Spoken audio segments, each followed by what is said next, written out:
Thank you, Bryn, for your wonderful sentiments today and for your extraordinary service to the university as its chaplain, especially in your role as interim chaplain during this past academic year. Ms. Johnson, distinguished guests, colleagues, parents, friends, and most important, members of the class of 2017, as president of the university, I now declare the University of Richmond's 187th commencement to be in session. 2017 graduates, it is my very great pleasure to celebrate this day with you. For the past 4 years, we have been privileged to have you in our community of scholars at Richmond. But before we get comfortably seated into our seats, I'd like our graduates to rise as you are able. Now,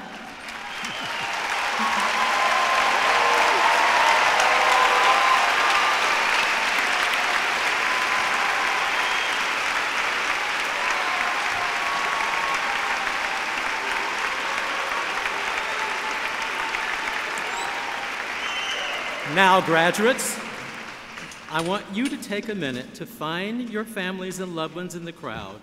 Consider all that they've done for you and give them your rousing applause.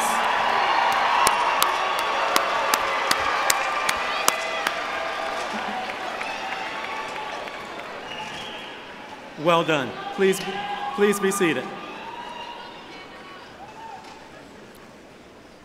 Families of our graduates, the university as well recognizes the commitments that you have made over so many years leading to this special day. Thank you for entrusting these graduates to us and for your confidence in the University of Richmond.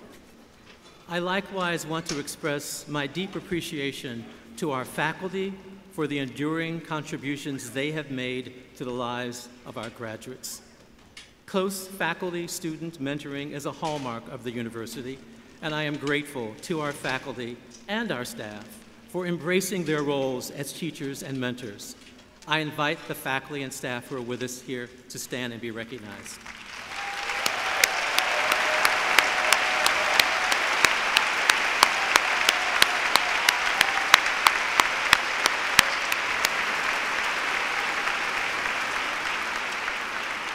Thank you. Please be seated. I want to thank Pete Foster, Andrew Kimball, Maggie Maroney, and Ali O'Donnell, co-chairs of the Senior Class Legacy Committee. A week ago, they presented the university with a gift of nearly $8,000 from the class of 2017.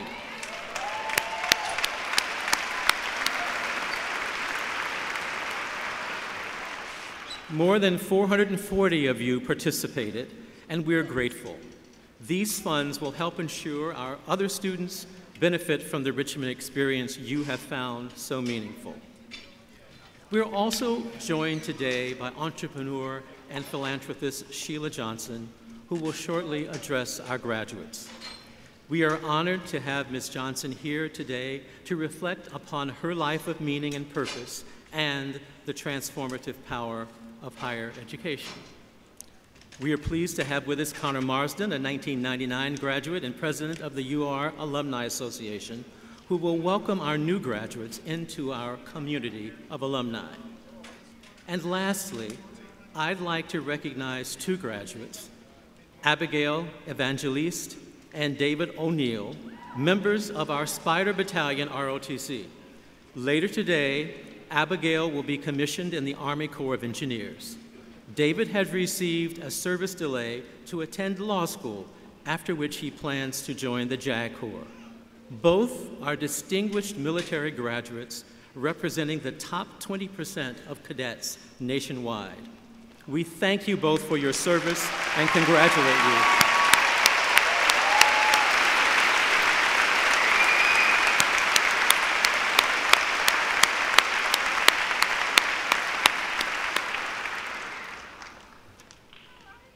For a university president, there are few moments more gratifying than welcoming new students in August and celebrating the accomplishments of graduating students in May. Indeed, after 40 years in higher education, I always look forward to these two moments, and it's still very emotional. You, of course, are those graduating seniors. And while I wasn't here to greet and help you at orientation, Dr. Ayers did that, I have enjoyed watching you grow and develop and become student leaders over these past 2 years. So here's what I've observed.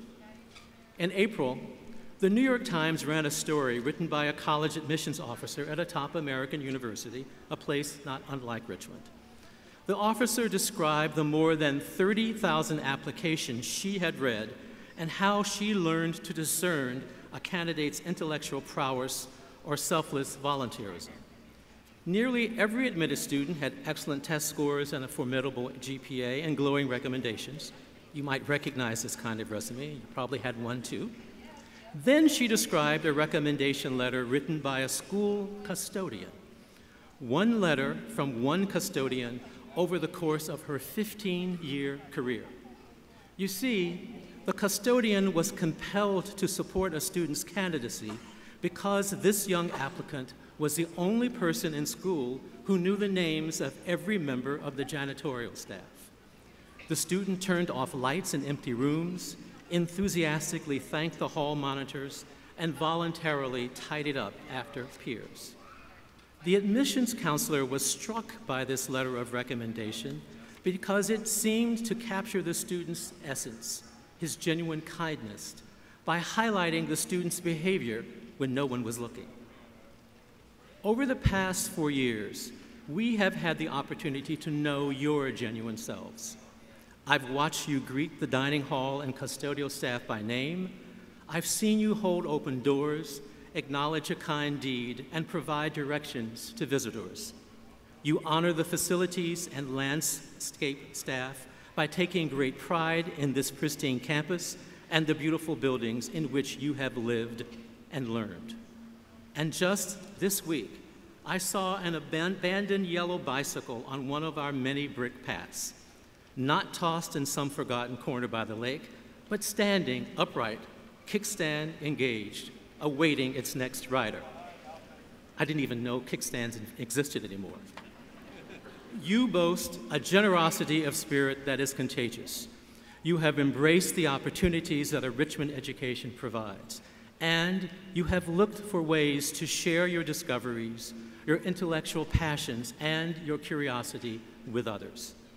It might be tempting to dismiss these kindnesses as simple pleasantries, but I believe they are compelling examples of the community you have built during your time here at Richmond. As your generation's next leaders, you are well prepared for the success that awaits you.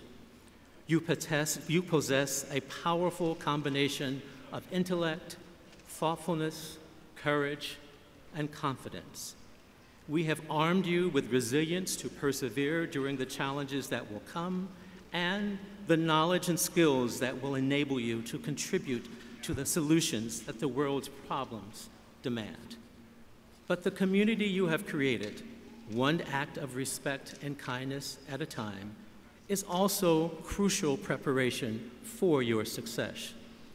In the classroom, on the sports fields, in research labs and community projects, you have accomplished important things through teamwork. You've learned to engage one another's different perspectives, and then you extended that engagement in the world as you studied and interned abroad. You have wrestled with opinions that differ from your own and shown that vigorous and respectful disagreements can yield insight and illuminate areas of agreement that can help chart a path forward. Through it all, you have built the kind of community you wish to inhabit. Our hope is that your time at Richmond has challenged you intellectually, animated a lifelong curiosity, introduced you to new perspectives and experiences, encouraged you to take risks, opened your hearts and minds to others, and sparked lasting friendships with people who share your passion for knowledge and discovery. And as you embark upon the world, I hope that you have the chance to build the kind of communities that you have created here. We, too, will continue to strengthen our Richmond community. As many of you know, we've been engaged in the strategic planning process throughout the academic year. Many of you participated on working groups and in fora and discussions, and for that we are grateful. In April, the Board of Trustees voted to approve the plan, which has 5 goals: academic excellence, access and affordability, a thriving and inclusive community, enhanced alumni engagement, and stewardship in a changing world. In the years to come, we look forward to working with you to achieve these goals, particularly in the area of lifelong alumni engagement. The university enthusiastically welcomes your frequent return to Richmond and encourages you to remain engaged in the life of this wonderful institution. We will continue to celebrate your accomplishments, provide an inspiring intellectual meeting place, and remind you of the remarkable years you spent here. And so, my fellow Spiders, continue to be generous, even when no one is watching. Remember that kindness and genuine engagement builds community and encourages the expression of diverse perspectives necessary to promote greater understanding. And when those metaphorical yellow bicycles appear in your life's path to transport you to new opportunities, unite you in a common experience, or simply provide a moment of fun, remember to let us know where your adventures have taken you. And always leave the kickstand down for the next rider. The university shares my pride in your accomplishments. We look forward with hope and anticipation to the differences you will make in your careers, your communities, your country, and the world. Thank you, and congratulations.